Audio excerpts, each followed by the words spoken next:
What's going on, guys? Welcome back to the channel. We have another 2017 F350 again for an issue with the front hubs not being able to turn. This is something I want to talk about as far as maintenance wise and what you guys are going to have to do in order to replace your stuck 4x4 hubs. All right, let's check this out.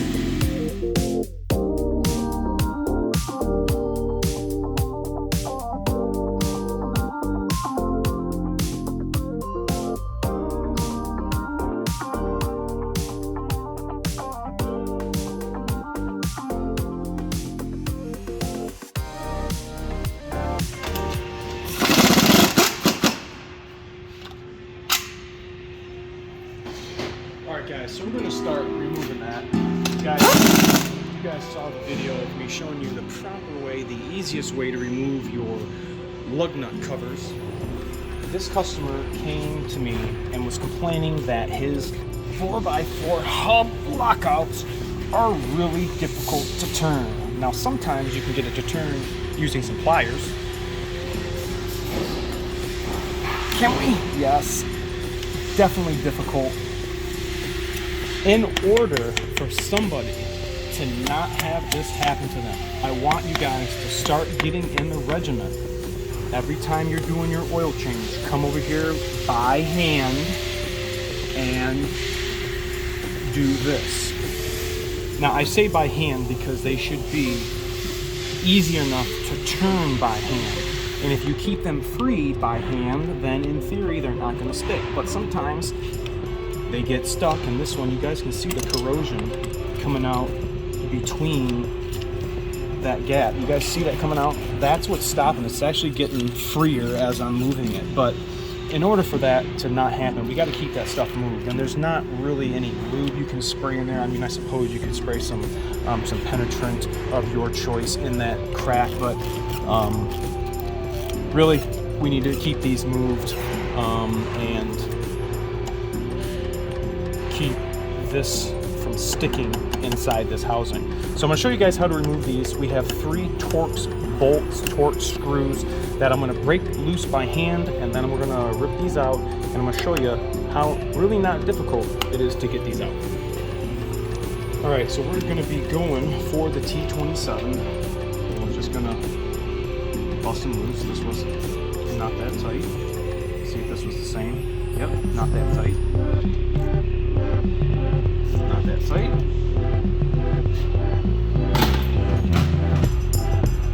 Okay, I'm going to come in here and use a little bit more power. We know that they're broken loose. Okay. Got some Loctite on them.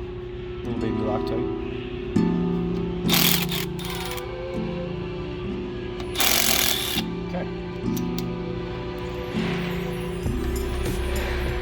Okay, so once you get these 3 bolts removed, they're in fairly good shape. I have heard and seen that these break off inside here, which is not good and nobody would want. The older trucks, like the 6-liter time frame, actually had a big giant C-clip, or spring clip rather, not a C-clip, that actually held this in. But our 3 bolts holding this in, we are literally... comes. I just felt myself break that seal.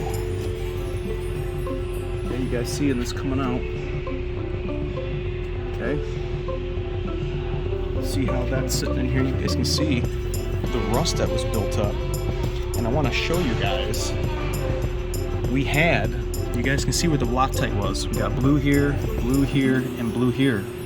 If one of these bolts breaks off, hopefully not many, you can actually put this in here and reorientate it into the other hole, and it will still function accordingly. So kind of a tip, if one of those bust off, you can do as I just said.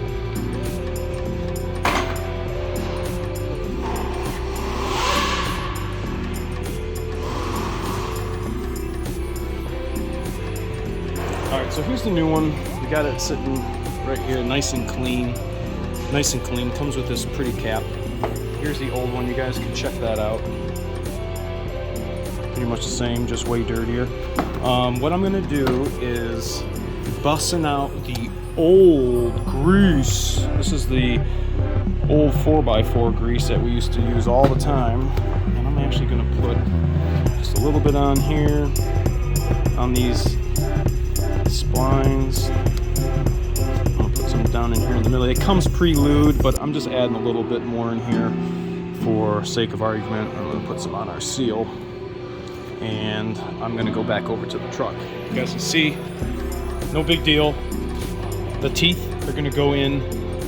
Teeth are gonna go in any which way, and you can see we have, looks like a little peg here. Got a gasket on here, so we're going to. Where's my little peg?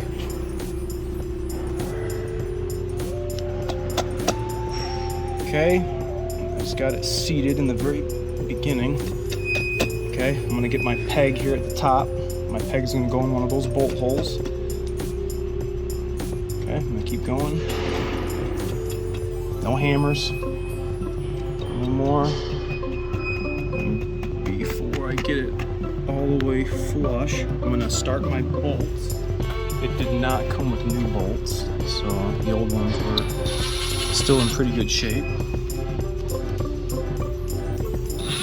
Before I tighten them all the way, I'm just gonna start them just like I'm doing, and then I'm gonna give it a final hit. You guys can see that gap totally closed here between the actual hub and the 4x4 lockout. I'm gonna tighten this. And that is gonna conclude removal and installation of the 4x4 hub lockouts. I mean, I'm effortlessly turning this. Tell me what you guys think about this in the comment section below. If anybody's ever had to replace their 4x4 hub lockouts on their 7.3, their 6 liter, we don't talk about those, their 6.7, and any other truck in between, that's worthwhile. Let me know if you guys have had any problems. If your bolts break off, did it go as well as this did? These are from the dealer. These are Ford ones. I have seen people use worn components as well for this type of application. Thanks so much for watching. Remember to like, comment, sub, share, and I'll catch you guys all next time. See you.